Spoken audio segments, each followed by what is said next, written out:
Hello, my name is Diamond O'Donovan, and this is my presentation on the vinegar baking soda bottle rocket.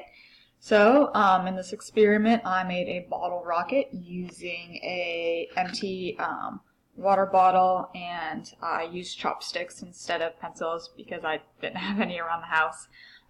So I started off by taping the chopsticks to the bottle with some athletic tape. And this is my cork that I had to put tape on as well. And then I made a roll of some paper towels with baking soda rolled in it and twisted the ends of it. As you can see in here, it's kind of wet now because before I put the paper towel in it, I filled up like the bottom part of the water bottle with some just plain white vinegar. And then once I rolled up the paper towel, I put it in the water bottle, and then I secured it with the wine cork, and I shook it up a little bit and placed it upside down so that the chopsticks were flush with my porch, and shook it up a little bit and watched it fly. So it was a pretty cool experiment. I haven't done that since about I was like probably 10. It was pretty cool to do again. I probably scared some of my neighbors. But the reason that this rocket is possible is because of the baking soda and the vinegar and how they react together in an acid-base reaction. So baking soda is sodium bicarbonate and vinegar is a mixture of water and acetic acid.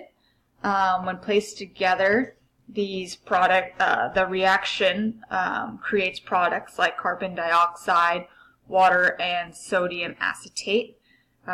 So in an acid-base reaction, there's an exchange of atoms.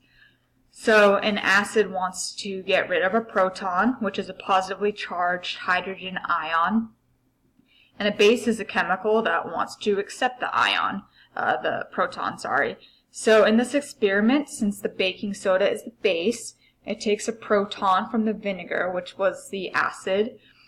The reaction released gas, carbon dioxide.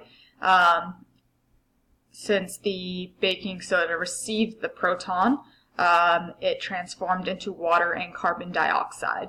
So since I secured the reaction with a cork, all the gas and the bubbles needed to escape somehow.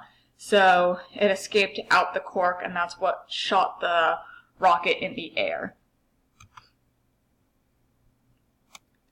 So in summary, in acid-base reaction, there's an exchange of a proton.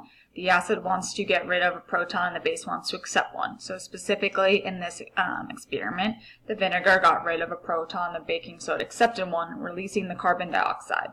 And since the reaction was confined in the water bottle with the cork on it, the carbon dioxide needed to escape somehow, so it shot the cork out of the bottle and caused the bottle to fly in the air.